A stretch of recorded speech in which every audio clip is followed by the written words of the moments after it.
नमस्कार दोस्तों, स्वागत है आप सभी का एक रियल स्टडी में। आज हम सॉल्व करेंगे डीसी थ्योरी ऑफ सोल्डिंग के सवाल। इससे पहले हमने इस टॉपिक के 25 क्वेश्चंस को सॉल्व कर लिया था और आज इसका दूसरा पार्ट सॉल्व करेंगे।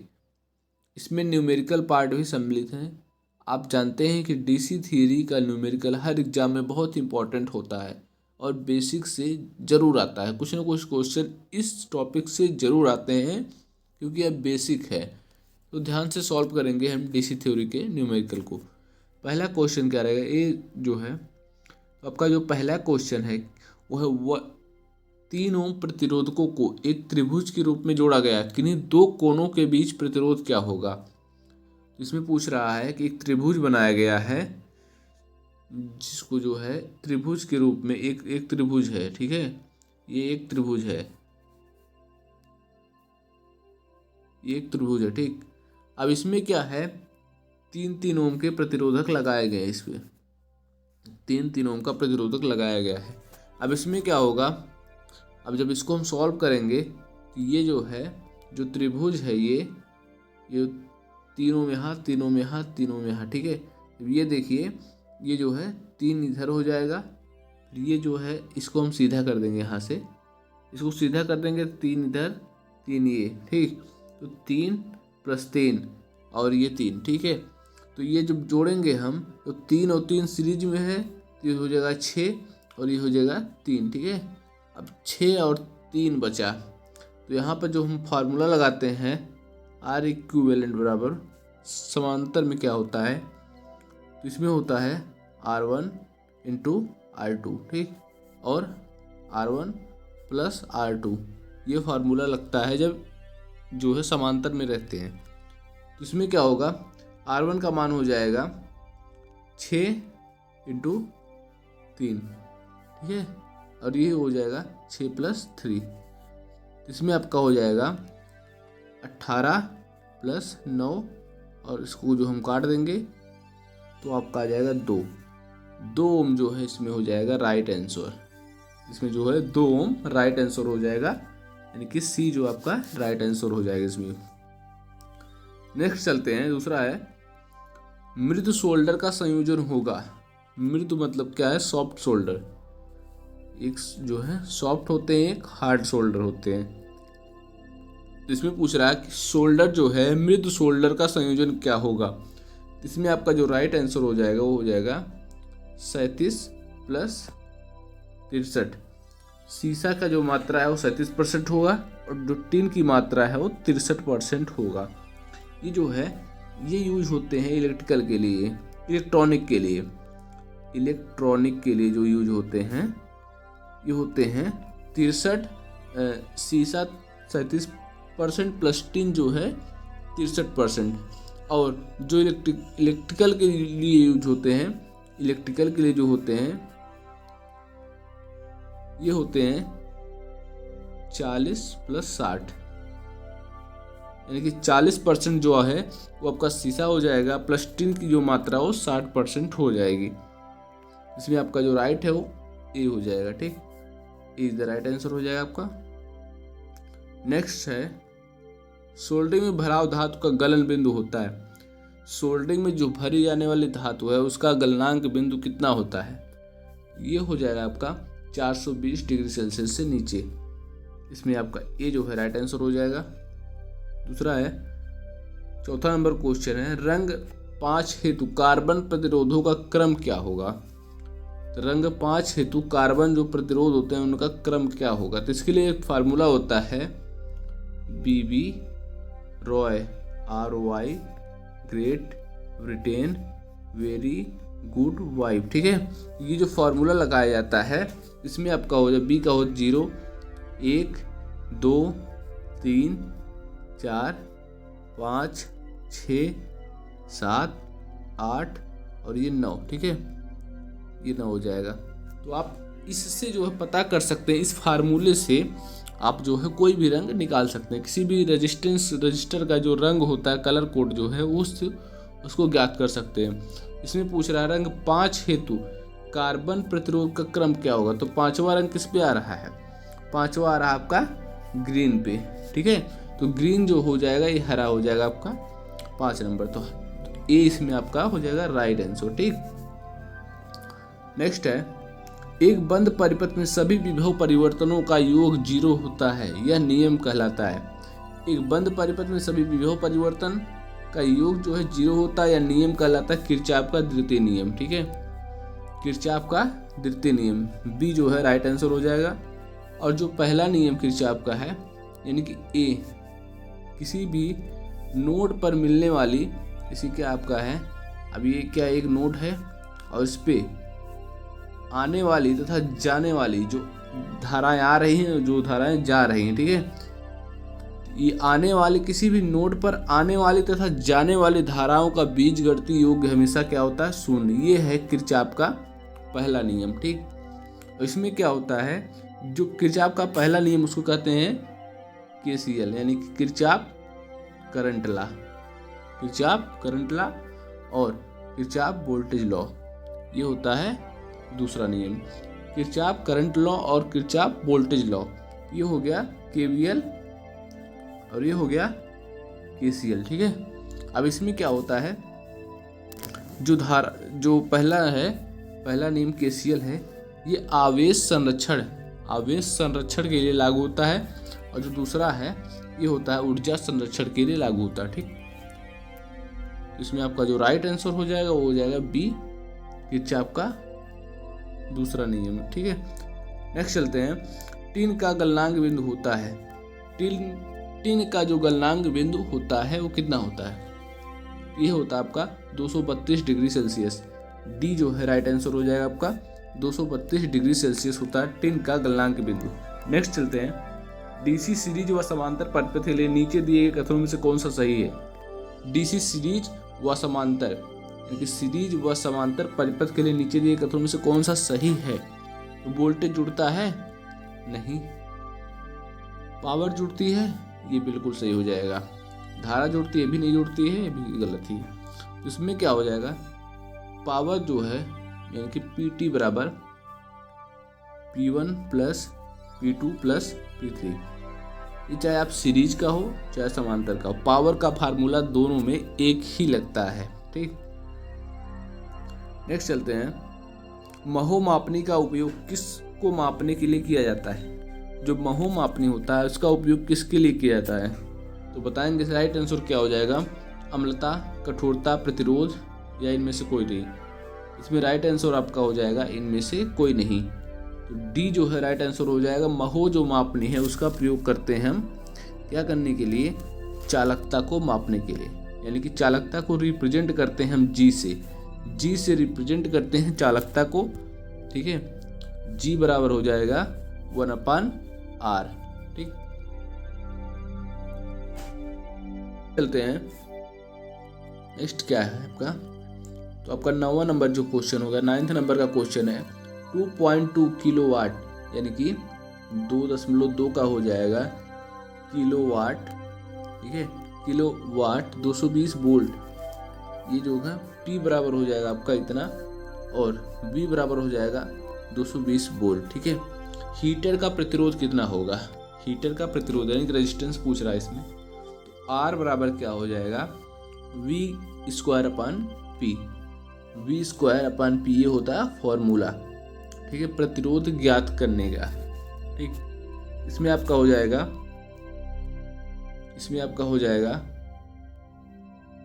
220 इंटू 220 अपान 2.2, इसमें आपका गुणा कर देंगे 1000 से।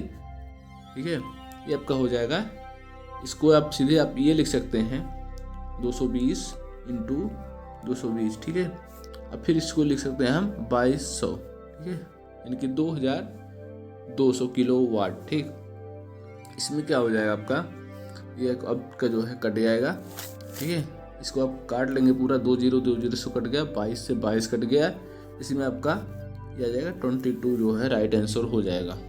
इसमें आपका जो है 22 ओम प्रतिरोध होगा, be the right answer. Next चलते हैं, शंट प्रतिरोध की तुलना में किसी एमीटर का प्रतिरोध होता है। तो शंट प्रतिरोध की तुलना में एमीटर का प्रतिरोध बहुत अधिक होता है, क्योंकि शंट प्रतिरोध जो होता है वो मैग्नीन का बना होता है। मैग्नीन का जो ताप गुणांक होता है यानी कि अल्फा बराबर होता है 0.000025 डिग्री सेल्सियस। ये होता है आपका मैग्नीन का ताप गुणांक। ठीक है, तो मैग्नीन का जो ताप गुणांक होता है बहुत ही कम होता है, 0 से भी कम होता है। ठीक, इसका जो उपयोग होता है उच्च धारा से एमीटर की सुरक्षा करता है। इसमें आपका जो राइट आंसर हो जाएगा डी, इनके बहुत अधिक। इसमें आपका D is the right answer हो जाएगा। ठीक, नेक्स्ट चलते हैं। प्रतिरोध बनाने के लिए निम्नलिखित में से किस पदार्थ का उपयोग होता है? प्रतिरोध बनाने के लिए हम यूज करते हैं, किस पदार्थ का यूज करते हैं? तो सबसे ज्यादा प्रतिरोध किसका होता है? एल्युमिनियम, जस्ता, इस्पात अथवा नाइक्रोम। तो जो इसमें है नाइक्रोम है, इसका यूज करते हैं हम प्रतिरोधक बनाने में। ठीक है, रेजिस्टेंस जो है इनका रजिस्टर बनाने में यूज करते हैं नाइक्रोम का। ठीक है, नाइक्रोम का यूज करते हैं रजिस्टर बनाने में। क्यों करते हैं? क्योंकि इसका प्रतिरोध बहुत अधिक होता है। नाइक्रोम का जो ताप गुणांक होता है वो होता है 1400 डिग्री सेल्सियस। 1400 डिग्री सेल्सियस होता है नाइक्रोम का ताप गुणांक, और जो कार्बन का ताप गुणांक होता है वो होता है 2000 डिग्री सेल्सियस। 2000 डिग्री सेल्सियस होता है कार्बन का प्रतिरोध। और क्योंकि कार्बन का प्रतिरोध इसलिए जो इसका यूज नहीं किया जाता, क्योंकि ये होता है सेमीकंडक्टर। कार्बन जो है वो हो जाएगा आपका सेमीकंडक्टर। ठीक है, इसलिए यूज नहीं होता है। इसमें आपका जो राइट आंसर हो जाएगा वो हो जाएगा डी, यानी कि नाइक्रोम। नेक्स्ट चलते हैं। प्रतिरोध वर्ड कोड में पीला वर्ड का निर्दिष्ट मान क्या होगा? प्रतिरोध वर्ड कोड में जो पीले रंग का कोड है उसका मान क्या होगा? तो फॉर्मूला हम लगाएंगे वही BB Roy, Great Britain very good wife, ये होता पूरा।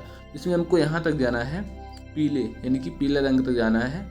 इसमें हम करेंगे यह 0 हो जाएगा, 1 हो जाएगा, 2 हो जाएगा, 3, 4 और 5। इसमें पूछ रहा है पीले, यानी कि येलो का हो जाएगा 4। ठीक है, इसमें हम राइट आंसर हो जाएगा आपका 4, B is the right answer हो जाएगा। यहाँ से हम ज्ञात कर लेंगे। नेक्स्ट चलते हैं। 4, 6 और 10 ओम के प्रतिरोधक श्रेणी क्रम में जुड़े होते हैं। ठीक है, 4, 6 और 10 ओम के प्रतिरोधक श्रेणी क्रम में जुड़े होते हैं। ठीक, और उन्हें 200 वोल्ट की आपूर्ति की जाती है। 4 ओम के प्रतिरोध पर वोल्टेज पाते हैं, यानी कि वोल्टेज ड्रॉप कितना होगा? इसमें आपका पूछ रहा है जो 4 ओम का प्रतिरोध है इससे वोल्टेज ड्रॉप कितना होगा। इसमें आप पहले आपको क्या निकालना पड़ेगा? देखिए R1 बराबर क्या है 4, R2 बराबर क्या है 6, R3 बराबर क्या है 10। ये जो यहाँ से आपका R1, R2 और R3 निकल गए। ठीक है, अब तीनों को हम जोड़ देंगे। ठीक है, तीनों को हम जोड़ देंगे, प्रतिरोध सीरीज में लगे ना। अब इसे क्या है, जब प्रतिरोधक 1, 2, 3 ये है सीरीज में। ठीक है, 4, 6 और 10 ये हो जाएंगे आपके टोटल 20। ठीक है, ये आपके हो जाएंगे टोटल 20, यानी कि R इक्विवेलेंट बराबर 20 ओम। ठीक, ये हो जाएंगे 20 ओम। और वोल्टेज कितना है? वोल्टेज हो जाएगा 200 वोल्टेज। अब आई हमको ज्ञात करना, पहले धारा ज्ञात करेंगे। आई बराबर क्या होता है V/R। ठीक है, V का मान क्या है 200, R का मान क्या है 20। अब यहाँ से हम काटेंगे, इसमें आपका आ जाएगा 10 एम्पियर जो है, जो आई हो जाएगा, यानी कि करंट जो आपका आ जाएगा ये 10 एम्पियर आ जाएगा। ठीक है, अब हमको क्या पूछ रहा है कि 4 ओम के प्रतिरोध पर वोल्टेज ड्रॉप कितना होगा। 4 ओम के प्रतिरोध पर वोल्टेज ड्रॉप पूछ रहा है, तो V बराबर होता है IR।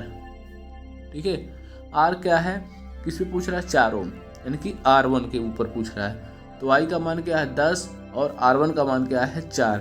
इसमें आपका हो जाएगा 40 वोल्ट। तो जो वोल्टेज ड्रॉप होगा 4 ओम के प्रतिरोध पर होगा वो होगा 40 वाट, 40 वोल्ट। ठीक है, इसमें आपका राइट आंसर हो जाएगा 40 वोल्ट। यानी कि B is the right answer हो जाएगा आपका। नेक्स्ट चलते हैं। एक तार जिसका प्रतिरोध 24 ओम है एक वृत्तीय अंगूठी के रूप में मोड़ दिया जाता है, तो उस बीच के परिधि पर स्थित किसी व्यास के सिरों के बीच प्रभावकारी प्रतिरोध क्या होगा। इसमें भी आपका प्रतिरोध पूछ रहा है। ये जो है एक अंगूठी है, ठीक है, एक अंगूठी है, ये हो गया आपकी अंगूठी, ठीक है। अब ये पूछ रहा है कि उसकी वृत्त की अंगूठी के रूप में मोड़ा जाता है, तो उस बीच के परिधि पर स्थित किसी व्यास के सिरों के बीच का प्रभावकारी प्रतिरोध क्या होगा। इसका टोटल क्या है, 24 ओम इसका प्रतिरोध है, ठीक है। अब ये क्या है, अगर हम इसको सीधा रखेंगे इसका 24 ओम प्रतिरोध होगा, ठीक है। अगर हम इसको मोड़ देंगे तो ये इसकी दो परिधि हो गए, ठीक है, इसकी जो परिधि हो गए। अब यहाँ हम करेंगे 12 ओम में हो जाएगा, ये भी 12 ओम हो जाएगा, यानी कि आधा हो जाएगा, ठीक है। अब क्या हो, समांतर में, अब ये हो जाएगा समांतर में, ठीक है, जैसे ये हो गया समांतर में, ठीक, ये आपका हो गया 12, ये भी आपका 12 हो गया, ठीक। अब वही हम फार्मूला लगाएंगे समांतर वाला। समांतर का जो फॉर्मूला है वो हो जाएगा R1 into R2 R1 plus R2, ठीक है। ये फॉर्मूला लगता है समांतर में प्रतिरोध ज्ञात करने के लिए। तो फिर क्या हो जाएगा, तो ये हो जाएगा 12 इंटू 12, ठीक, ये हो जाएगा 12 प्लस 12। इसके बाद हम करेंगे 144 प्लस 24, इसको काटने के बाद आ जाएगा हमारा 6 आ जाएगा हमारा काटने के बाद। तो 6 ओम जो आपका है सी इज द राइट आंसर हो जाएगा, इसमें सी है राइट आंसर। नेक्स्ट चलते हैं। अच्छी प्रतिरोध कुंडलियां होती हैं, अच्छी प्रतिरोध कुंडलियां को किसकी होती है, मैग्नीज की, तांबे की, चांदी की, लोहे की। तो इसमें क्या है, सबसे कम ताप गुणांक किसका है, इसमें सबसे कम जो है मतलब ताप गुणांक किसका होता है, प्रतिरोधक किसका होता है, सबसे कम प्रतिरोधकता किसकी होती है। इसमें जिसकी प्रतिरोधकता सबसे कम होगी वही सबसे अच्छा होगा। तो इसमें क्या है, इसमें चांदी जो है, चांदी की प्रतिरोधकता जो है वो सबसे कम है, ठीक है, और कंडक्टिविटी सबसे हाई है। तो चांदी की कुंडलियां बनाई जाएगी, सी जो है राइट आंसर हो जाएगा, ठीक। तो चांदी का प्रतिरोध होता है 1.59 इंटू 10⁻⁻8 ओम मीटर होता है। ये होता है चांदी का प्रतिरोध, इसको आप नोट कर लीजिएगा, ठीक है। और जो तांबे का होता है, तांबा का 1.72 इंटू 10⁻⁻8 ओम मीटर, ठीक है। ये हो जाएगा आपका तांबे का प्रतिरोध, यानी कि कॉपर का रेजिस्टेंस। इसके बाद आता है, नहीं, इसके बाद आप एल्युमिनियम का जान लीजिए। एल्युमिनियम क्या होता है, ये होता है 2.65 इंटू 10⁻⁻8, ठीक है, 10⁻⁸ ओम मीटर। ये हो जाएगा आपका एल्युमिनियम का, ठीक। इसमें आपको सबसे अच्छी प्रतिरोध कुंडलियां होती हैं चांदी की, यानी कि सी जो है राइट आंसर हो जाएगा। ये मैग्नीज है, मैग्नीन नहीं, इसको ध्यान दीजिएगा, ठीक है, ये मैग्नीज है। अगर मैग्नीन होता तो सबसे कम प्रतिरोध जो होता है वो हो जाएगा मैग्नीन का, यानी कि 0 प्रतिरोध। मैग्नीन का जो होता है वो 0 रेजिस्टेंस होता है, ताप गुणांक जो होता है इसका 0 होता है। इसमें आपका सी जो है राइट आंसर हो जाएगा। नेक्स्ट चलते हैं। 200 वाट 220 वोल्ट के बल्ब को 220 वोल्ट सप्लाई के साथ सीरीज में जोड़ा जाता है। बल्बों द्वारा खर्च की गई कुल पावर क्या होगी। इसमें पावर पूछ रहा है कुल। तो पहले आप जान लीजिए, अब R1 बराबर क्या होगा। R1 और R2 आपको ज्ञात करना है, रेजिस्टेंस पहले ज्ञात कर लेते हैं। तो R1 वाला हो जाएगा V²/R, V²/P। तो V² यानी कि 220 इंटू 220। P का मान कितना हो जाएगा 100 वाट। इसमें आपको जब काटेंगे तो ये आपका जाएगा 400 वाट, यानी कि R1 बराबर हो जाएगा 400 प्लस R2 बराबर भी हो जाएगा 400, क्योंकि जो है 100 वाट और 220 वोल्ट है, ठीक है। 200 वाट के हैं, ठीक है। 100 वाट वो भी आर का भी हो जाएगा 100 वाट और R2 का भी 100 वाट हो जाएगा। तो इसलिए जो है इसको हम रेजिस्टेंस निकालेंगे तो R1 बराबर 400 जो हो जाएगा ओम, और R2 बराबर 400 ओम, यानी कि दोनों सीरीज में है। इसे पूछ रहा है कि 7 सीरीज में लगे हैं, तो 400 प्लस 400 हो जाएंगे 800 टोटल रेजिस्टेंस जो है वो हो जाएगा 800 ओम, ठीक है। अब यहाँ से हमको क्या ज्ञात करना है, आई बराबर हमको हो जाएगा V square upon R, V upon R हो जाएगा, ठीक है। आई बराबर होता है सिंपल V अपान आर। तो इसमें क्या है, वोल्टेज कितना दिया है 220 वोल्ट, ठीक है। आर का मान हो जाएगा 800 ओम। तो 2 जीरो से कट गया, यहाँ काटेंगे 2.0 यहाँ काट देंगे तो हमारा आ जाएगा 0.25। ये हो जाएगा आई का मान आ गया एम्पियर, ठीक है। इसके बाद क्या है हमको ज्ञात करना पावर, तो P बराबर होता है VI, ठीक है। V का मान कितना है 220, I का मान कितना है 0.25, ठीक है। यहाँ क्या करेंगे 2 जीरो बढ़ा देंगे, यहाँ जीरो काटेंगे 100, ठीक है। 25 चौका हो जाएगा 100, और यहाँ से जो 4 है यहाँ से हम क्या करेंगे इसको काट देंगे, ये 220 वोल्ट हो जाएगा, ठीक है। 200 वोल्ट हो जाएगा। इसमें आपका जो काट पीट के जो राइट आंसर हो जाएगा 50 वाट, ठीक है। इसमें आपका जो है 50 वाट जो है राइट आंसर हो जाएगा, यानी C is the right answer. Next चलते हैं, निम्नलिखित कथनों में से कौन सही है। एक प्रतिरोध की आयु लगभग 1 वर्ष होती है। प्रतिरोध का सर्वदा अच्छी अग्रता रहता है। एक प्रतिरोध का भौतिकी आकार एवं इसके प्रतिरोधी मान के बीच कोई सहसंबंध नहीं होता है। इसमें जो है आपका हो जाएगा, एक प्रतिरोध की आयु लगभग 1 वर्ष होती है, गलत है। और एक प्रतिरोध का भौतिकी आकार एवं इसके प्रतिरोध का मान कोई सहसंबंध नहीं रहता, ये भी आपका जो है रॉन्ग हो जाएगा। इसमें जो है बी है वो राइट आंसर हो जाएगा, यानी कि B is the right answer इसमें हो जाएगा, बाकी सब गलत है। नेक्स्ट है, 2 ओम और 3 ओम के क्रमशः 2 तार समांतर में जोड़े जाते हैं, इनका परिणामी प्रतिरोध क्या होगा। 2 ओम और 3 ओम, यानी कि एक 2 ओम है और एक 3 ओम के प्रतिरोध तार जो है समांतर में जोड़े जाते हैं, इनका जो है परिणामी प्रतिरोध क्या होगा। तो आर इक्विवेलेंट का फार्मूला लगाएंगे हम, ठीक है। समांतर वाला जो फार्मूला लगाएंगे R1 इंटू R2 और R1 प्लस R2, यानी कि 2 3 6 और 2 + 3 5, इसको काट देंगे तो 1.2 ओम आ जाएगा, ठीक है। 1.2 ओम, यानी कि सी जो है आपका राइट आंसर हो जाएगा, C is the right answer. Next चलते हैं, रेडियो टीवी कार्यों के लिए उपरोक्त सोल्डर में टिन और शीशे की प्रतिशतता क्या होती है। रेडियो टीवी कार्यों के लिए उपरोक्त सोल्डर में टिन और शीशे की जो प्रतिशतता होती है वो कितनी होती है, ये आपकी हो जाएगी। टिन की जो मात्रा होती है वो होती है 80% और शीशे की जो मात्रा होती है वो 20%, यानी कि सी जो है राइट आंसर हो जाएगा इसमें। नेक्स्ट है, विशिष्ट प्रतिरोध का विपरीत प्रभाव क्या कहलाता है। विशिष्ट प्रतिरोध का विपरीत प्रभाव का क्या कहलाता है। विशिष्ट चालकता, विशिष्ट प्रतिरोधकता, ओम का नियम, जूल का नियम। तो विशिष्ट प्रतिरोध का विपरीत प्रभाव आपका हमेशा विशिष्ट चालकता कहलाएगा, यानी कि ये जो है राइट आंसर हो जाएगा इसमें। नेक्स्ट चलते हैं, सोल्डर का गलनांक जोड़ी जाने वाली धातुओं के गलनांक से कम होना चाहिए, अधिक होना चाहिए, बहुत अधिक होना चाहिए, उपरोक्त सभी। इसमें जो आपका राइट आंसर हो जाएगा वो हो जाएगा कम होना चाहिए, यानी कि सोल्डर का जो गलनांक है जोड़ी जाने वाली धातुओं के गलनांक से कम होना चाहिए हमेशा। नेक्स्ट चलते हैं, सोल्डरिंग के लिए 2 तत्व जुड़े होते हैं। सोल्डरिंग के लिए जो 2 तत्व होते हैं ये हमेशा सीरीज में जुड़े होते हैं, ये आपका राइट आंसर हो जाएगा, यानी कि सीरीज में जुड़े होते हैं हमेशा।